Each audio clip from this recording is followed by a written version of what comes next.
Olá, estamos com mais uma edição de Orelha da Bola para você. É bom que nós possamos destacar aqui junto à nossa TV Uniguaçu o momento do esporte na Orelha da Bola. Sem dúvida nenhuma, começamos a destacar o esporte amador. A equipe de Porto União, do Colégio Nilo Peçanha, esteve recentemente participando em Lages dos Jogos Escolares de Santa Catarina no futsal. Acabou já sendo eliminada na primeira fase. Já o basquetebol do Colégio São José, que também representou o Porto União, fez a final, grande finalíssima, contra a equipe de Lages. Na tábua de classificação, Porto União saiu em segundo lugar da sua chave. Venceu por 32-15 a equipe de Lages e perdeu por 29-30 para a equipe de Campos Novos. Porto União pegou a equipe que teria condições realmente de ser a grande campeã, que é a Videira, e acabou Porto União vencendo por 3 pontos, 37-34, fazendo daí a final, Porto União e Lages. E Porto União acabou perdendo por 28-21 para a equipe de Lages. Portanto, Lages foi a grande campeã, representa a grande região, onde que tem a cidade de Porto União, Caçador e as cidades afins, representa, portanto, no basquetebol, a cidade de Lages, a grande representante do nosso município, da nossa região, nos Jogos Escolares de Santa Catarina. Mas o que nós temos muita evidência, sem dúvida nenhuma, e o professor Edson Aires, diretor-geral da Uniguaçu, ao nosso lado para comentarmos, é a Copa do Mundo.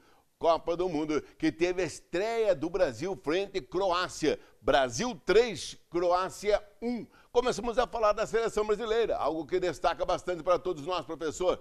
E essa seleção brasileira conseguiu agradar um pouco mais do que aquilo que você esperava, professor? Boa tarde. Boa tarde a todos vocês. Realmente, grande vitória, né? Contra a Croácia, olha só, 3-1, cara. Não, na verdade, o time brasileiro, toda a estreia, pelo menos a maioria das pessoas fala, e quem joga futebol deve saber disso, que toda a estreia tem um pouco de nervosismo, causa um pouco mais de instabilidade e tal. O Brasil, infelizmente, começou perdendo até por um gol contra, mas isso faz parte do jogo e conseguiu virar. É claro que há uma limitação, da minha opinião, né, isso é óbvio, há uma limitação muito grande do time brasileiro, da criação, nós sabemos disso, não existe criação no time, mas estilo Felipão, né, vai ganhando de 0-0, de 0,2-0, vai empurrando. É quase, o time do Felipão é quase igual ao time de futebol americano, né, é futebol americano, aquele negócio que você vai empurrando, que vê quem vai mais longe, né, alguma coisa assim. E conseguiu contra a Croácia, que é um time extremamente limitado, né, e a primeira vitória. Amanhã já é um jogo um pouco mais descontraído, porque o México tem um estilo de jogo já bem diferente, né? Já muito parecido com o do Brasil, também é um time que joga um pouco mais leve, toca mais a bola. E aí vai dar pra gente ter uma noção um pouquinho melhor. Mas pelos jogadores e pela própria formação da seleção brasileira, é uma seleção que vai fazer o brasileiro sofrer um pouco até Mas, até professor, jogos futuros, sabe de uma coisa? Tem duas coisas que eu destacaria na questão da seleção brasileira. O Filipão está tentando emplacar na seleção brasileira, pelo que eu vejo, um pouco do futebol gaúcho. Um pouco mais de vitalidade, um pouco mais de rispidez.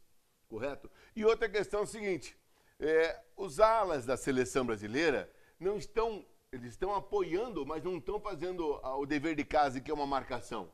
Quer dizer, então, esses 2 pontos que eu acho um pouco falho da seleção. A tentativa de implantar em jogadores, principalmente europeus, que são os jogadores básicos da seleção brasileira, é essa tática, esse futebol gaúcho, futebol de marcação, futebol de porrada mesmo, né? Essa é uma visão. Não, eu acho que ele embolou muito o meio campo, porque ele joga com o Hulk, o Oscar e Neymar, e ali no meio, um pouquinho mais atrás, o Paulinho e o Luiz Gustavo. Eu acho que fica muito embolado. E os dois laterais descem um pouquinho, aí fica uma salada ali, só um na frente, que não é um, né? Porque o Fred não é um, é meio, que tá bem bichado, tá tentando se recuperar, mas tem essa dificuldade. Então eu acho que é por causa disso, o time joga muito embolado. E tem limitação, o Marcelo tem muita limitação, não é uma pessoa assim. O Daniel até pela direita produz bem mais, mas o Marcelo realmente tem muita dificuldade. E aí eu acho que nós vamos sofrer, eu acho que o time brasileiro vai ser, o que eu estou comentando, você pode falar do estilo Felipão, estilo gaúcho, mas é um time que vai jogar na marra, no empurrão, no talento do Neymar. Ele fez o primeiro gol, errou o chute, obviamente, mas errou na maneira de dizer, né? Ele não pegou certo na bola e foi bem no lugar certo, a bola entrou. Bateu um pênalti na mão do goleiro, mas o goleiro estava com a mão de alface, a bola entrou. Então, são essas situações aí que não teve nada demais, foi um jogo meia boca. Não teve nada assim, bem produzido. Na verdade, nenhum time dessas sensações da Copa de começo, a não ser a Holanda, que pôde mostrar efetivamente seu futebol. A Argentina teve dificuldade, a Alemanha teve dificuldade, todo mundo está se arranhando por aí. Então, o primeiro jogo, acho que é uma sensação assim, que não dá para prever muito, não dá para definir muito. Agora, a partir de amanhã contra o México, nós já vamos ver o tamanho do nosso sofrimento. Amanhã contra o México, não sei se o Hulk vai poder jogar. Tem uma possível contusão aí, o jogador Hulk. Faz muita falta contra o México, o Hulk? Olha, eu particularmente nem convocaria, né? Mas já que está ali, acho que não vai fazer muita diferença, não. Depende de como o Felipão vai encaixar, né? Eu acho que o Brasil precisa de ter mais alguém na criação. Não tem, na verdade, não tem nenhum convocado na criação, né? Que é tudo cabeça de área e meias ali que não tem, com exceção do Oscar, que tem um pouco mais. Tanto é que no primeiro jogo, a hora que o Oscar resolveu jogar, o time mudou um pouco, né? O time teve um pouco mais de produção. Então, se o Hulk não jogar, deve jogar o William, né? Que também embola o meio campo. O Ramírez. O Ramírez que também embola o meio campo. campo. Marcador. Então, embola o meio campo. Na verdade, jogador leve, o Bernard, né? Mas também não foi mais para completar o time do Felipão mesmo, que talvez dos que estão ali poderia estar jogando. Então, eu não tenho impressão assim que não é trocar 6 por meia dúzia. E pode pôr até eu lá no lugar dele, que vai ficar tudo meio parecido. Mas o senhor também é uma demarcação, né, professor? Então, tudo embolado, né? Ah, tá certo, tá certo. Agora, embolado e misturado, e não rende nada. Outra questão, eu digo o seguinte, nós vamos utilizar, por exemplo, do Marcelo, né, pela marcação da ala esquerda e pela ala direita, o lateral direito da seleção, o Daniel Alves. Mas são dois, antigamente você falava isso, eles estão muito mais para ponteiro direito do que ala direita. Sim, mas quando realmente produz na frente, o Daniel Alves ele produz bastante. E sempre que ele desce, o Luiz Gustavo alguém encosta um pouco mais na marcação. O problema é que o Marcelo desce e não produz, né? Essa é a diferença. Aí que tá. Ou você joga só na marcação, como a Alemanha jogou hoje, tudo retrancado, ou você tem esses alas. O time, a grande sensação brasileira, para quem lembra, da época de 86, né? Que era aquela seleção maravilhosa, lá tinha 2 alas que não marcavam bem. Mas também o que os caras produziam na frente era brincadeira, né? Podia levar 5 gols, mas fazia 15. Só não deu certo contra a Itália. Mas era mais. Agora, nesses 2 aí, o Marcelo realmente é reserva, né? Ele faz 6 meses que é reserva do Coentrão, não tá jogando, então o cara não tem nem tempo de bola. Aquele gol que ele fez contra, se ele tivesse tempo de bola, ele fazia um gol com chute muito mais forte. Ele batia forte na bola, assim foi de leve, sabe? Porque falta realmente de ritmo de jogo. Mas agora, uma das coisas que me deixa um pouco preocupado na questão da seleção brasileira para esse próximo jogo é a questão da arbitragem. Lá o Sakamura come lá que deu um pênalti contra a favor do Brasil em cima do Fred, que a imprensa mundial trouxe que não foi pênalti, não foi mesmo. Não, óbvio. Certo. Mas o senhor acredita que de repente a próxima arbitragem não vai ficar de olho e numa bola que fica aquela dúvida, foi pênalti ou não foi pênalti, opa, já foi dado uma que não, entendeu? Uma lei da compensação. Eu acho o seguinte, a arbitragem, tem alguns árbitros realmente muito, assim, se enganaram bastante, esse foi um caso. Isso é muito fraco. Mas havia um comentário de alguns especialistas de arbitragem antes da Copa, dizendo que o Brasil seria beneficiado, eles acreditavam que seria beneficiado, por alguma bola explodida, algum eventual, na dúvida, marcaria a favor do Brasil. Né? Então isso pode estar acontecendo. Agora, ali realmente ele foi muito feliz, não podemos dizer isso. A própria arbitragem do jogo da Alemanha hoje foi infeliz também, marcou um pênalti que a princípio, na visão da gente, também não foi. Nós tivemos acho que quase todos os jogos tivemos erros de arbitragem que quase foram decisivos para as partidas, assim como foi. Só que aquela foi bizonha, né? Aquela foi bizonha. Aquela se era na Europa, na Inglaterra, o Fred era expulso e nunca mais deixava, ficava 6 meses de gancho. E o árbitro acho que nunca mais apitava, aquela foi bizonha. Na verdade, foi para acompanhar o ritmo do brasileiro, né? Um furtozinho aqui, um furtozinho ali, um assédio aqui, um estupro ali, tudo mais ou menos dentro do... Agora, professor, nós temos 3 que seriam aqui os grandes astros da Copa do Mundo. Neymar, Messi e Cristiano Ronaldo. Os 3 já jogaram. Messi jogou razoavelmente bem, Neymar mais ou menos, né? E o Cristiano Ronaldo até agora não compensou nem a passagem de vinda para a Copa do Mundo. Esses três dá para se esperar muito mais ainda, professor? Ou o senhor acredita que começou a complicar nesses três jogadores? Não, dá para esperar bastante. Esse cara joga muita bola. O Cristiano Ronaldo é que jogar no Real Madrid é uma coisa, jogar na seleção portuguesa é outra. O Messi né? se fala muito disso também, né? Jogar lá no... jogar com um monte de gente que ajuda a dividir a responsabilidade. Tá? Agora jogar meio sozinho em Portugal jogou, foi infeliz com a expulsão do Pepe, mas jogou muito retrancado, com 3 cabeças de área, o Cristiano Ronaldo e o centroavante de reserva, porque o titular está machucado. Então ficou muito pesado para ele mesmo. Eu acho que ele não ia ter condição de fazer muita coisa. Jogou contra a Alemanha, né? Ser marcado por Toni Kroos, ser marcado por Mertesacker, é diferente de ser marcado por qualquer um. Então, isso ficou difícil. O Messi jogou um pouco mais solto, né? O Di Maria, que era a grande esperança da Argentina, não fez um bom jogo para dividir a responsabilidade com o Messi, só que o Messi, a hora que resolveu fazer o dele lá, ele joga muita bola. Então esses dois, e o Neymar também não é diferente, se destacou num time brasileiro, que também é a mesma coisa, jogar no Barcelona com Xavi, Iniesta, é uma coisa. Agora jogar com Hulk, Ramírez, Marcelo, é outra coisa, né? Então tem essas dificuldades. Eu acho que tem muita, mas não são só eles, não. Eu acho que o maior talento até agora da primeira rodada foi o Robin, né? Indiscutivelmente, o próprio Van Persie. Jogou muita bola. E tem muita gente que não apareceu, né? Esse jogo da Alemanha mesmo, Toni Kroos, ele põe a bola onde quer, né? São coadjuvantes ali que vão fazendo a diferença, que faz a diferença pro craque, né? Quem vai pôr a bola pro craque fazer a jogada. O Cristiano Ronaldo não teve isso e o Neymar também não tem isso. Agora os outros têm. Você viu o próprio Miller, fez acho que 3 gols hoje, que é um jogador bastante discutível, é um craque, mas é muito discutível, tem jogo que joga bem, joga. Só que também servido por um aqui, Lan aqui, Götze ali, Ozil aqui, até eu, parceiro. Aquele segundo gol lá até eu fazia. Né? Mas agora, professor... Não faço porque eles não deixam eu jogar. O senhor citou na questão do Pepe, né? Uhum. A expulsão dele foi bizonha, ele foi muito infantil. Mas ele é brasileiro, né? Ele é brasileiro. Então, sanguinho um pouco.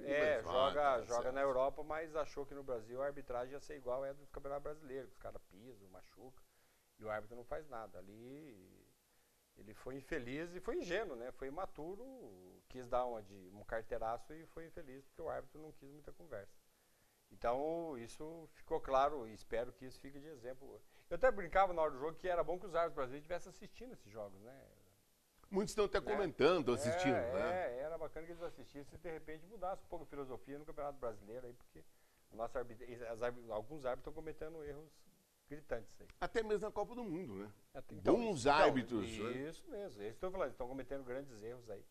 Mas fora disso tem tido o próprio árbitro brasileiro ontem foi muito bem, né? Teve algumas situações dificílimas, né? Aquela que a bola entrou lá, que ele precisou do recurso. O senhor é a favor desse recurso? Ah, com certeza. Para essas bolas, sim, não tenha dúvida. É muita injustiça, né? Ali, se você não dá o gol, a bola entrou. E se você dá o gol sem ter certeza, ninguém viu que a bola entrou, né? Então, veja que situação complicada, né? E assim, você pode decidir uma partida. E como de fato decidiu. E fora outros lances ali que ele foi bem.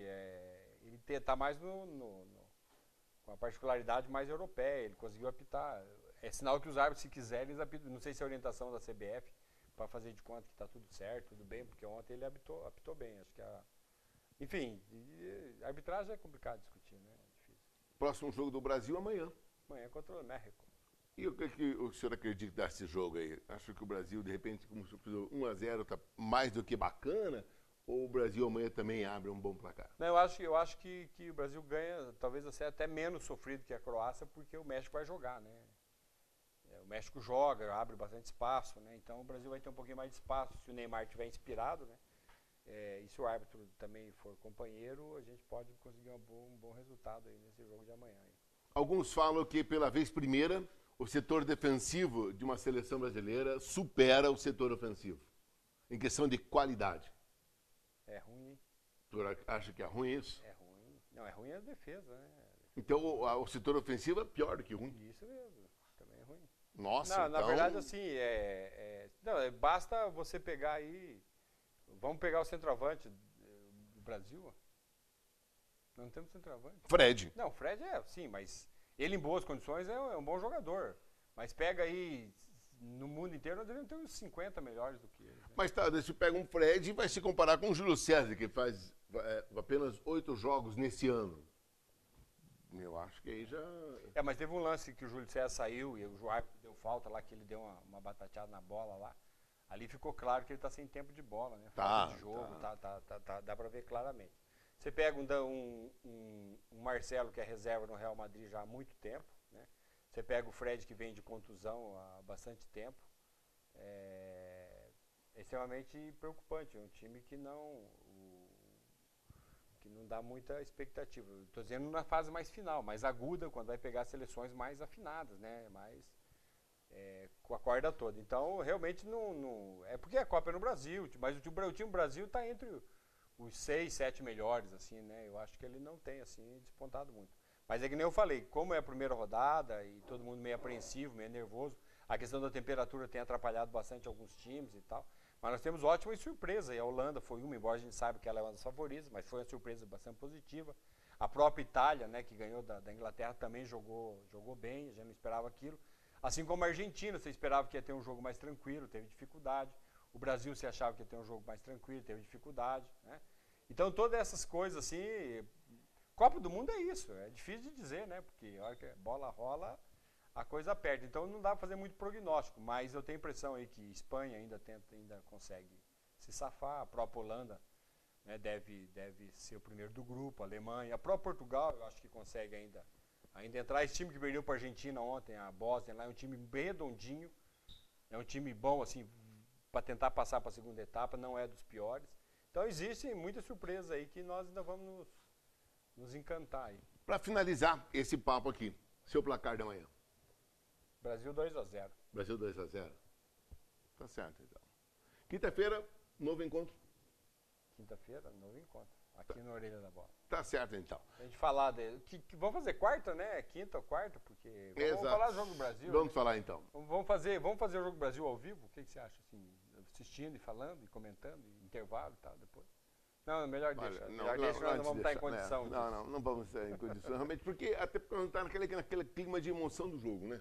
Então, aí a gente vai comprometer os patrocinadores aí da Globo, os patrocinadores da ESPN aí, que de repente o pessoal vai ver a gente falando e não vai querer ver a ESPN. E vão querer patrocinar a partir de então nós. E nós não podemos ainda ter esses patrocínios multinacionais. Né? Tá certo. Só para finalizar, então, eu só quero deixar um recado aqui. Na verdade, são 2 recados.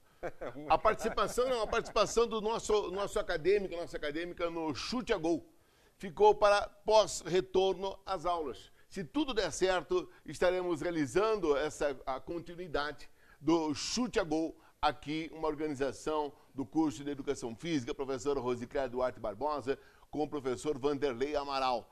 Nós estaremos dando continuidade ao chute a gol, a esta parceria. No momento é polo aquático, mas assim... Isso, por enquanto é polo aquático, não dá, polo aquático.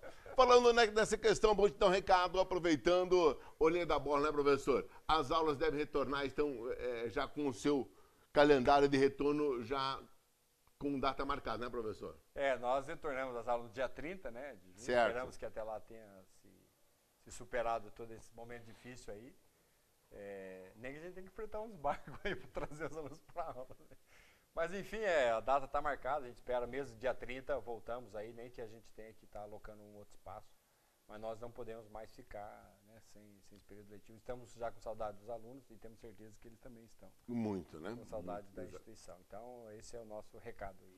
E aqueles que não ainda têm saudade da instituição, mas têm interesse em ingressar na instituição, nós temos o vestibular da nossa Uniguaçu, confirmado para o dia 29 de junho, aqui mesmo na Uniguaçu, né, professor? Aqui mesmo, às 10 da manhã, né, nesse mesmo espaço, aqui no Francisco Cleve, nós estaremos aguardando todos os candidatos. E foi, de novo, um vestibular recorde, né, de inscritos. Importante isso. Isso a gente gosta de frisar, essa atratividade, essa credibilidade que a instituição inspira e que a sociedade, a comunidade deposita em todo o trabalho feito aqui dentro. Nós queremos agradecer essa confiança, realmente, de toda a população estudantil, dos senhores pais, em nossa instituição. Batemos mais uma vez recorde. E com isso, esse vestibular da Uniguaçu, dia 29 até o dia 27 de junho, nós estaremos com nossas inscrições ainda para você que ainda não realizou. São poucos que não realizaram, a gente sabe disso. Mas você que ainda queira participar do nosso concurso vestibular,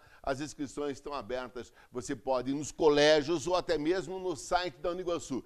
www.uniguaçu.edu.br e executar a sua inscrição. E também estamos aqui de plantão para dar informações a vocês através do nosso site ou até mesmo se querem entrar em contato com o Uniguaçu, código de área 42 3522 6192. Gente, um grande abraço a você. Muito obrigado, professor. Estaremos aqui para falar depois de Brasil e México. Mais uma rodada da Copa do Mundo de futebol. Até mais, tchauzão. Nós não vamos falar da Costa do Marfim e Japão que jogar? Não, né? Não, isso aí não deixa, não. Essa vamos deixar para outra hora. Gente, muito obrigado. Até mais, tchauzão. Tchau, tchau. Um abraço.